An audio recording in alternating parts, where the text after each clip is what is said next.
decirle al Señor, gracias, todos juntos, por favor, hay mucha gente. Gracias por permitirme estar aquí. Aleluya. Bueno, pues les saludo a todos, a muchos hermanos ya he abrazado y he saludado. Ya estamos de vuelta después de haber pastoreado la preciosa iglesia de Piedramuelle. Después de unos mesitos que hemos estado allí sirviendo al Señor, volvemos como el turrón a casa por Navidad.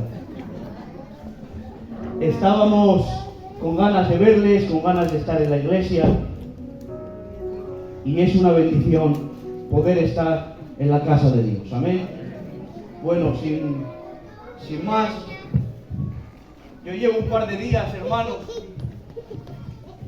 que he leído un pasaje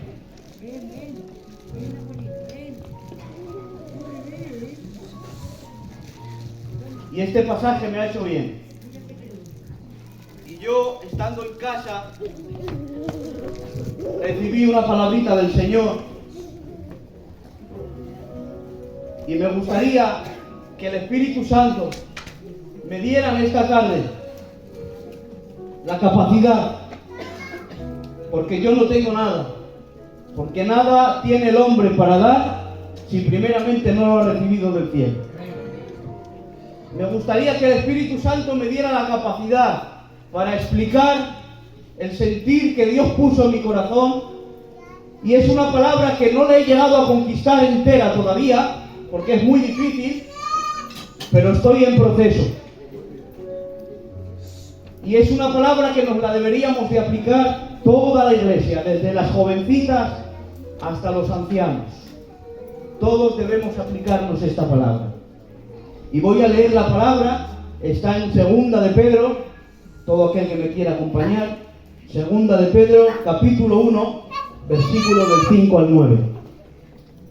Dice así la palabra del Señor en el nombre del Padre, del Hijo y del Espíritu Santo. Amén. Vosotros también, poniendo toda diligencia por esto mismo, añadid a vuestra fe virtud, a la virtud conocimiento, al conocimiento dominio propio, al dominio propio paciencia, a la paciencia piedad, a la piedad afecto fraternal, y al afecto fraternal amor. Y sigue diciendo, porque si estas cosas están en vosotros, des en cuenta la palabra que usa ahora, y abundan, no os dejarán estar ociosos, ni sin fruto, en cuanto al conocimiento de nuestro Señor Jesucristo. Y sigue y añade y dice, pero el que no tiene estas cosas, tiene la vista muy corta, es ciego, habiendo olvidado la purificación de sus antiguos pecados. Que Dios bendiga su palabra en nuestros corazones. Esto, hermanos, para mí, esto en Piedramuelle no lo había. Me pongo nervioso con esto, rico. No voy a mirar mucho para allá atrás, por si acaso me lío, pero sí les voy a pedir un favor, por favor, a la iglesia. Necesito que me presten su atención y me apoyen. Estoy un poco nervioso, porque hace bastante que no predico aquí, hay mucha gente, y de verdad que no lo ven ustedes, pero las rodillas me están como temblando. En este pasaje que hemos leído, que ustedes pueden ver, Pedro enumera 7 virtudes o 7 cualidades que todo creyente debe tener para tener una vida productiva y en victoria delante de Dios. Nos enumera estas 7. Y yo mirando, hermanos, este pasaje, si se dan cuenta, comienza con una amonestación. Empieza diciendo, poniendo toda la diligencia. He buscado en el diccionario el significado de la palabra diligencia, y diligencia significa cuidado, esfuerzo, atención, rapidez, prontitud. Está diciendo, nos interesa mucho hacer todo esto, pero es como una demanda, una exigencia. Y dice otro pasaje, el mismo pasaje en otra versión, la versión La Palabra, dice, esforzaros al máximo en conseguir esto. Hay otra versión que dice, que es la Biblia de Jerusalén, dice, poned el mayor empeño en conseguirlo. Es algo que el apóstol Pedro nos quiere enseñar para que nosotros podamos madurar y crecer en nuestra vida productiva con Dios. Pero si se dan cuenta, hay 7 cosas. No quiero hablar de las 7, ni de 5, ni de 4, ni de 3 tampoco. Me quiero centrar solamente en una palabra que sale aquí. Es la palabra que Dios ha puesto en mi corazón y vamos a profundizar en esta palabra. La palabra que quiero compartirles en esta tarde y entrar un poquito en ella es el dominio propio. Dominio propio. Hay un verso que dice, no nos ha dado Dios espíritu de cobardía, sino de poder, de amor y de dominio propio. A veces las 2 primeras las hacemos muy bien, no somos cobardes, tenemos poder, pero a veces llevamos muy mal el dominio propio. A veces cualquier cosita nos descentra. A veces cualquier viento que no esperamos sopla desde un lugar que no lo estás esperando y te ha fastidiado la tarde. Y tanto tiempo que llevas luchando por conseguir una vida en orden, como dice el apóstol Pablo, dice, pongo mi cuerpo en servidumbre, pongo mi cuerpo al servicio, lo golpeo. ¿Por qué? Porque esta carrera, hermanos, no es una carrera de sprint, a ver quién llega al primero. Esta carrera es una carrera de resistencia. Luchando cada día ¿con qué? Con gigantes que se levantan. Luchando cada día con ansiedades, con problemas familiares, con problemas en los hogares. Y esta vida no es fácil, esta lucha no es fácil. Porque si solamente se decidiera en una carrera de llegar el primero, sería fácil. Pero esta lucha es diaria. Y el apóstol Pedro nos enseña con diligencia, con cuidado, con temor, con rapidez, con prontitud, añadir a vuestra fe todas estas cosas. Quiero hablaros un poquito del dominio propio. El dominio propio se puede aplicar a muchas cosas, iglesia. Dominio propio, nunca mejor dicho, en estas fechas, donde mucha gente, Jesús, hace planes, donde a partir de enero, nuevo año, nueva vida, voy a adelgazar. Me voy a poner a dieta, el lunes empiezo, siempre son los lunes. Hacemos planes en este nuevo año porque queremos mejorar. Los que fuman, estamos tratando, hermanos, en nuestra casa, mira, con mi padre se ríe. Estamos tratando, mi hermano, mis niños, que deje de fumar. Nos ha dicho que el día 1 de enero lo va a intentar. Eso es bueno, eso es poner en práctica el dominio propio. Pero yo quiero hablarles un poquito del dominio propio en cuanto al pecado, en cuanto a nuestras debilidades. Amén. Dice la palabra en el libro de Romanos capítulo 6 versículo 12, según la traducción viviente, dice el apóstol Pablo: no permitan que el pecado controle la manera en que viven. No caigan ante los deseos pecaminosos. Yo lo voy a ir diciendo rápido porque creo que tengo algo que deciros importante y no me quiero parar mucho. No permitan que el pecado controle. Aquí usa controle, la palabra controle. En la Biblia del lenguaje actual dice, no permitan que el pecado les gobierne. En la Biblia al día dice, no permitan que el pecado reine en vosotros. Y en la nueva Biblia traducción al día dice, no dejen que el pecado les domine. ¿Se dan cuenta los términos que usa? Que no te controle el pecado, que no te gobierne el pecado, que no reine el pecado en ti y que no domine el pecado en ti. Porque déjame decirte algo, una vida arruinada es una vida que está el pecado gobernando en ella. Muy bien. Una vida que no tiene por dónde ir ni a dónde salir y no busca disfrute en nada y siempre está amargado, aunque se sienta rodeado de gente, a veces se siente solo.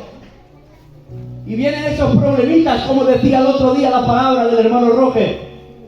Vienen esas ansiedades, vienen esas raíces de amargura, vienen esos temores Vienen esas cosas, como dice el Salmo, que dice, huye el impío sin que nadie le persiga. ¿Cómo se va a escapar alguien si no lo persigue nadie? Pero es que a veces los fantasmas que nos persiguen no son en forma de cuerpo, son en forma de mente, de sentimientos. Y esos sentimientos a veces estando en un momento de tu vida con tu familia, disfrutando, en una cena, en un cumpleaños, en cualquier cosa, en una comida, te ha venido un pensamiento de estos que te gobierna, te ha entristecido, te has acordado, y estando gozando te has puesto triste. ¿Por qué? Porque nos está gobernando el sentimiento. Porque nos está gobernando. Y cuando el pecado y los sentimientos que no son de Dios nos dejamos gobernar, hay una consecuencia terrible para nosotros. Yo entiendo, hermanos, que esta palabra no es mucho de aplaudir ni decir amén, pero estoy viendo a todos sin parpadear mirándome.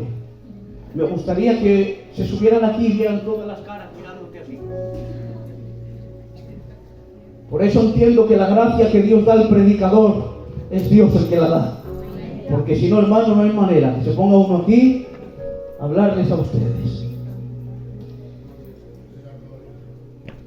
Yo decía al Señor, dame alguna frase, Dios, por favor, para yo poder explicarle a la iglesia el sentido del dominio propio. Y la frase primera que me regalaba el Señor es así: la falta de dominio propio en nuestras debilidades puede ser nuestra mayor ruina. Otra frase que me regalaba el Señor, que yo he apuntado aquí esta tarde: la falta de dominio propio sobre nuestras emociones y deseos puede convertirse en nuestras cadenas más fuertes. Y voy a leerles otra. El dominio propio es la fuerza que nos permite resistir las tentaciones y evitar caer en nuestras propias debilidades. Eso es lo que consigue el dominio propio. Hermanos, esto lo hemos hablado muchas veces con mucha gente. Y dices, no envidio al fulano que tiene buen coche. No envidio al fulano que mira la casa, que mira que está trabajando, que está bendecido. No envidio eso. ¿Sabes cuál es mi mayor envidia en este tiempo? Es cuando veo a un hombre y a una mujer y a una casa gobernada por Dios y dirigida por el Espíritu Santo. Esa es la envidia que provoca el decir, conseguir eso.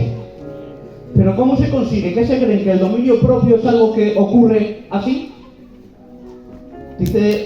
Escuché el otro día a un escritor que decía, el dominio propio es como una perla la cual la persona la tiene que cultivar.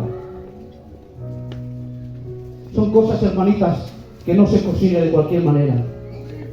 Hay que trabajar en el dominio propio, en oración, buscando a Dios, doblegando nuestra voluntad a Dios. Y yo leyéndoles estas frases que les he leído, rápidamente venía a mi mente, hermanos, la historia de Sansón. Porque si podemos hablar de alguien, el claro ejemplo de que no tuvo dominio propio, este fue Sansón. Ya lo saben ustedes lo que pasó, y la falta de tener dominio propio, déjenme decirles algo. Se paga. Se paga. Y a precio muy alto. A veces decimos, después de cometer nosotros los errores, decimos, ¿por qué permite esto Dios? ¿Cómo Dios ha permitido esto en la casa? Y si Dios pudiera hablar, ¿sabes qué mensaje nos diría? Hace tiempo me echaste de casa con tu conducta y con tu comportamiento. Porque a veces queremos que Dios nos solucione las papeletas cuando nosotros vivimos haciendo lo que bien nos parece. Y luego damos culpa a Dios. ¿Por qué Dios permite esto en mi casa? Pero hemos vivido nosotros en orden. Pero hemos intentado buscar la honradez, la paciencia, la pureza, la oración. Hemos doblegado nuestros deseos. O hemos sido a veces cabras que tiran al monte, como Sansón, el hombre más fuerte, el hombre que se llevaba las puertas de Gaza, el hombre que mataba a 1000 filisteos con una quijada de asno, el hombre que era la envidia de todos. Pero ha dejado el dominio propio, señores, y ha empezado a vivir como a él le ha parecido. Y después de matar ejércitos y leones, ahora ya no puede con sus pasiones. Ese hombre que era capaz de derribar unas murallas, de matar a 1000 hombres, de llevarse las puertas de Gaza al monte, ahora no puede con un simple sentimiento de una mujer a una debilidad, y debe tener la fuerza de vencer a un león. Ya no puede vencer a una pasión. ¿Qué le ha pasado a Sansón, iglesia? ¿Me lo pueden decir ustedes? Se lo digo yo. Sansón ha dejado a un lado el dominio propio y ha empezado a dar rienda suelta a sus sentimientos. Qué caro se paga dar rienda suelta a los sentimientos. ¿Saben que el pecado siempre pasa factura? Le preguntamos a Sansón, Sansón, ¿saben qué dice la palabra de él? ¿Saben cómo le llamaban los filisteos, los enemigos? Los enemigos, ¿sabes cómo le llamaban? Eres el terror de los filisteos. De ser el terror de los filisteos, ¿sabes en qué se convirtió? Dice la Biblia que cuando estaban los filisteos aburridos, los sacaban como un payaso, como un juguete para que les entreteniera. Una persona que marcaba la diferencia por estar y hacer lo que nadie hacía, ha empezado un declive, ha empezado una decadencia, ha empezado a dejar la vida de Dios, ha empezado a dejar de buscar a Dios. Y cuando uno empieza a dejar de buscar a Dios, cuando uno empieza a dejar de doblegar su propia carne a la voluntad de Dios, empiezan a levantarse esos deseos. Y aquí, hermanos, no vale decir soy ministerio, soy un anciano, soy un gitano reconocido. Eso no vale. El pecado nos tiende de estatus y de familias. Pudo con Sansón, no va a poder contigo y conmigo. Te mando un mensaje en esta tarde a tu mente y a tu corazón. Si has olvidado cada día decirle a Dios perdóname, es hora de que lo recuerdes. Necesitamos cada día estar a cuentas con Dios. No digan nada si quieren, pero yo lo voy a decir otra vez. Necesitamos cada día estar a cuentas con Dios. Aleluya. Dijo Aristóteles, hermanos, el famoso Aristóteles, dijo una frase y dijo: considero más valiente al que conquista sus deseos que al que conquista sus enemigos, ya que la victoria más dura es la victoria sobre uno mismo.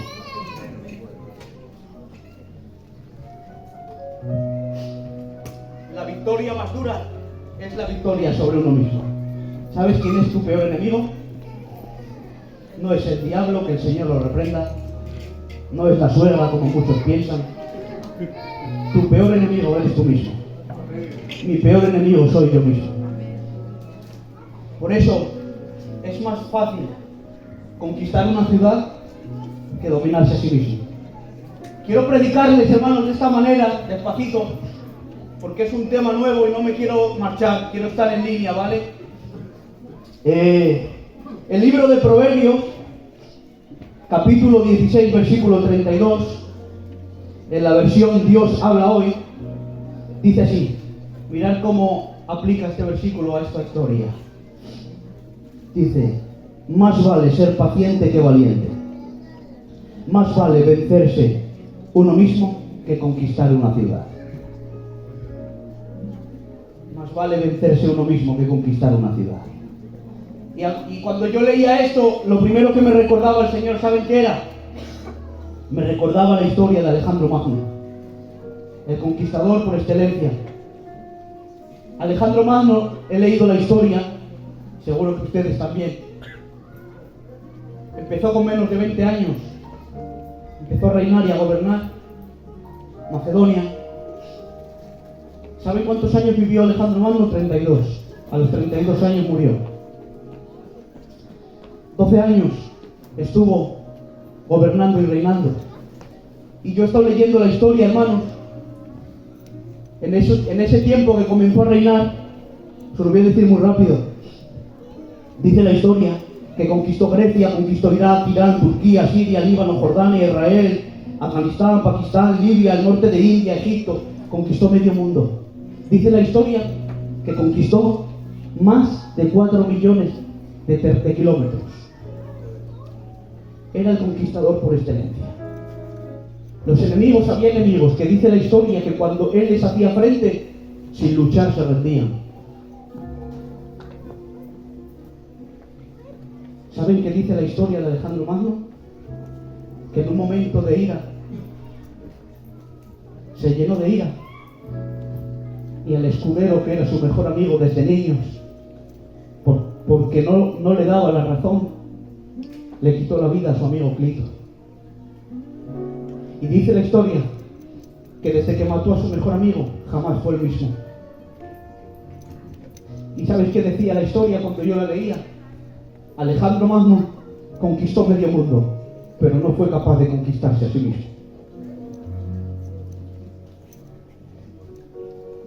Es más importante que te conquistes tú y tus sentimientos a que no queramos conquistar cosas grandes. No habrá una persona más grande que aquella que se conquista a sí mismo.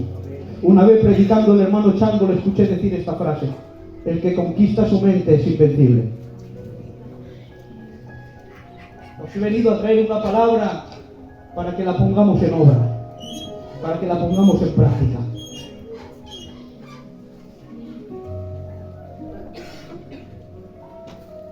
No voy a leer el libro de Génesis, lo voy a decir de pasada.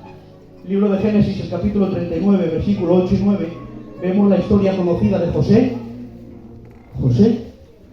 en la casa de Potifar.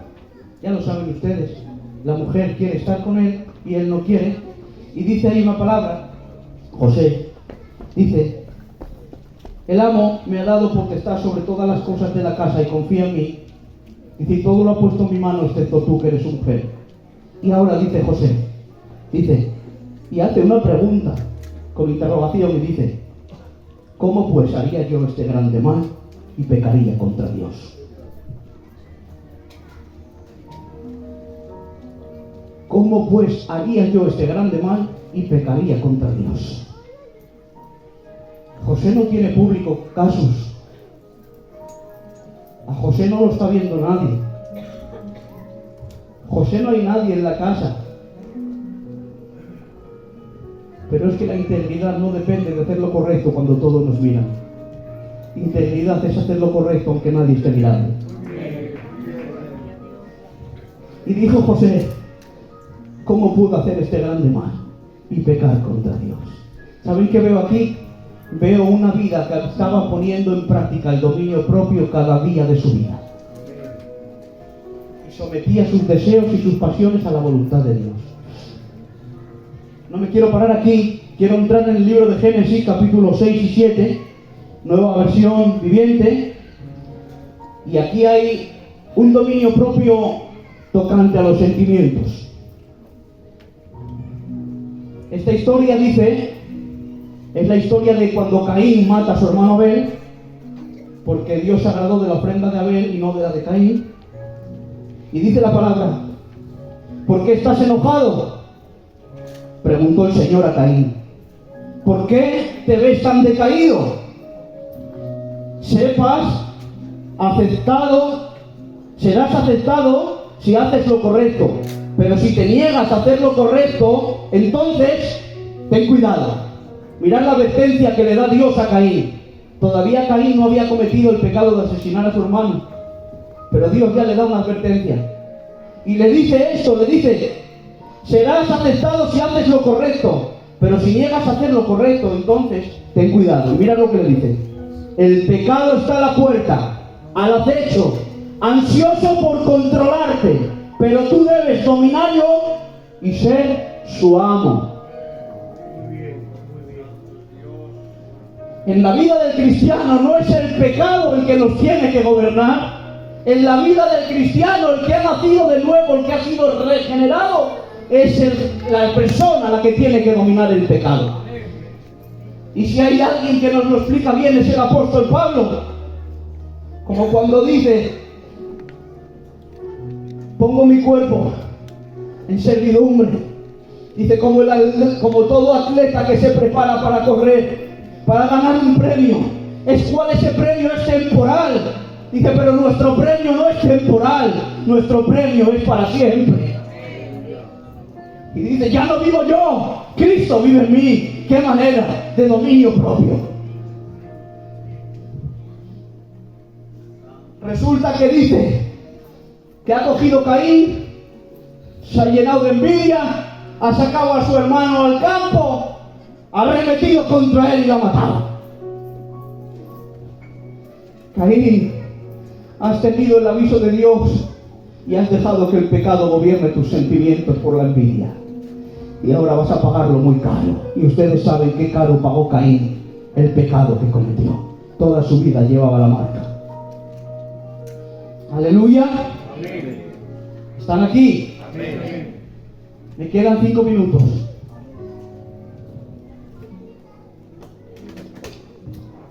Pero estos 5 minutos creo que son lo más importante del mensaje.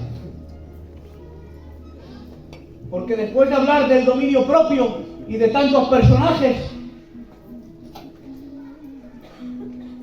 no puedo pasar por alto a la persona que tuvo mayor dominio propio aquí en la tierra. Jesús fue el ejemplo supremo de dominio propio. Y les voy a poner 2 ejemplos, el cuales el Señor me regalaba.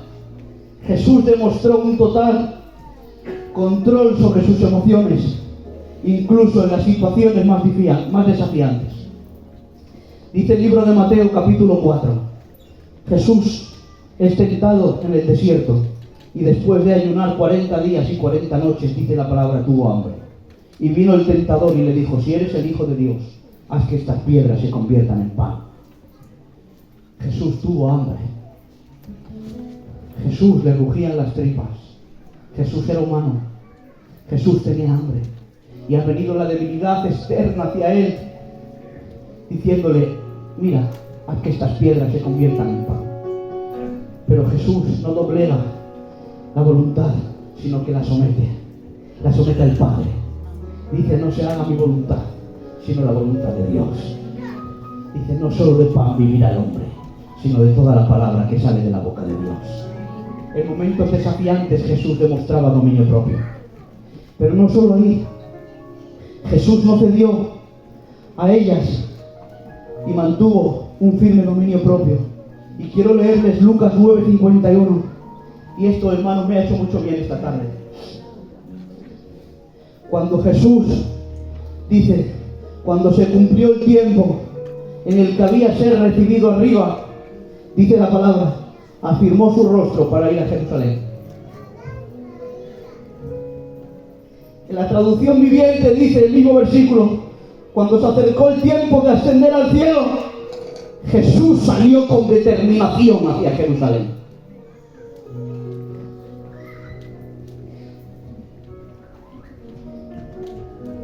¿Saben qué significa la palabra determinación? La palabra determinación significa actitud del que está resuelto y convencido sobre lo que ha venido a hacer. Dice, afirmó su rostro para ir a Jerusalén. ¿Saben que Jesús sabía lo que le esperaba en Jerusalén, pastor? ¿Verdad? Jesús sabía que cuando entrara en Jerusalén no le esperaban aplausos, ni hosanas, ni mantos, ni ramas, ni entradas triunfales. Jesús sabía que cuando entrara en Jerusalén le esperaban golpes, heridas, llagas, le esperaba la cruz, le esperaba el dolor, le esperaba la lanza que traspasara su costado. Pero todo eso él lo sabía dónde iba Jesús. Y hay gente que dice, el Señor les perdone, que si Jesús tenía miedo, ¿qué miedo va a tener Jesús? Si antes de estar en el vientre de María, ya sabía lo que venía. Hay una frase por ahí que dice, que antes de decir hágase la luz, se dijo hágase la cruz. Jesús sabía lo que venía. Jesús sabía lo que le esperaba en Jerusalén. Y con todas y ellas dice la palabra, salió con determinación, sabiendo lo que tenía que hacer. No había nada ni nadie que doblegara, que parara, que quiera cambiar la voluntad de Jesús. Y el mismo apóstol Pedro, que le dice, le reconviene y le dice: no vayas, apártate de mí, Satanás. No hay nadie que me haga cambiar la voluntad porque sea lo que he venido. Eso es un claro ejemplo de dominio propio. Y aquí es una tentación bastante grande. Le está esperando mucho dolor. Porque si es fuerte saber el día que nos vamos a morir, más fuerte es saber de la manera que nos vamos a morir. Jesús sabía el día que iba a morir. Jesús sabía la forma que iba a morir. Y Jesús sabía el dolor que iba a pasar a la hora de morir. Pero no, eso no paró la determinación de Jesús, porque tenía dominio propio sobre la voluntad. Y dice, hermanos, dice gente que tenía miedo, que no tenía miedo, que cuando Jesús hace una oración de Lucas 22:42, Jesús está haciendo en el huerto de Getsemaní y se acerca la crucifixión. En medio de esa lucha interna, Jesús oró diciendo: Padre, si quieres, pasa de mí esta copa, pero no se haga mi voluntad, sino la tuya. Jesús mostró dominio propio y absoluto al someter su voluntad a la voluntad del Padre. A lo que Jesús, no sé si está bien dicha esta palabra, pero no, si está mal dicha, cambiar la palabra, quedaros con la intención. A lo que Jesús tenía miedo, o lo que Jesús desconocía, por eso ese gran dolor, esa gran fatiga que tenía, que su dolor era como gotas o bolsas de sangre. Lo que él temía era que por cargar tu pecado y el mío y el de toda la humanidad, el Padre le tenía que desamparar.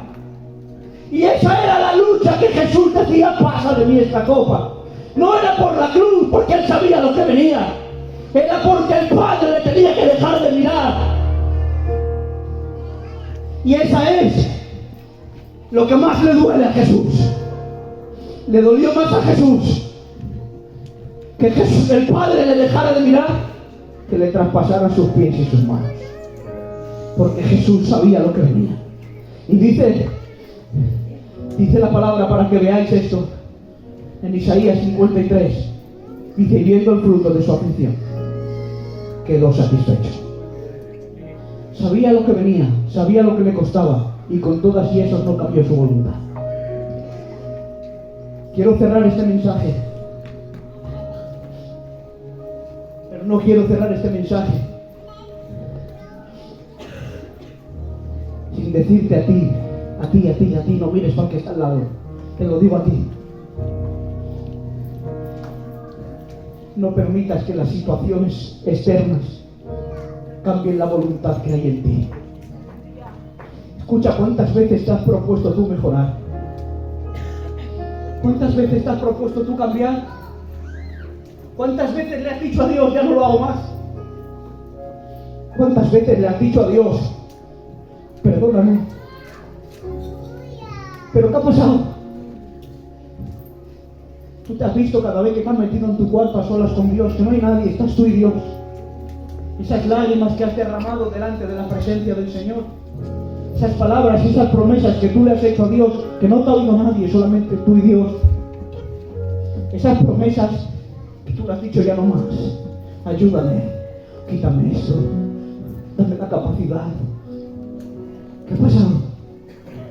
Que ha venido una situación externa, ha venido un problema que no esperabas, y se te ha olvidado las promesas, se te ha olvidado las lágrimas, se te ha olvidado el dolor, y has empezado otra vez a vivir de la manera que vivías. Y la pregunta que yo te hago,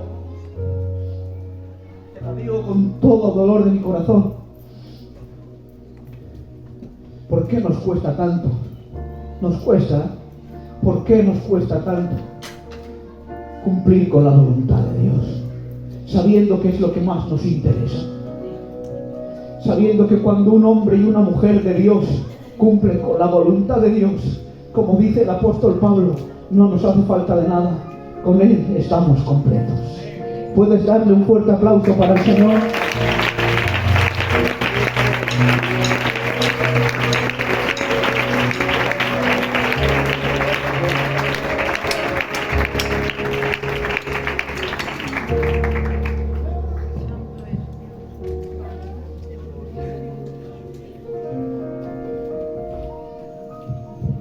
Quiero darles las gracias en esta tarde por la atención recibida y quiero decirles algo: que bien se siente el hombre y la mujer de Dios cuando Dios te manda decir o hacer algo y lo haces. Siento paz en mi corazón por haber compartido esta palabra. Siento el gozo del Espíritu Santo y les doy gracias y deseo para ustedes la bendición del Señor. Fuerte aplauso y el pastor con todos nosotros.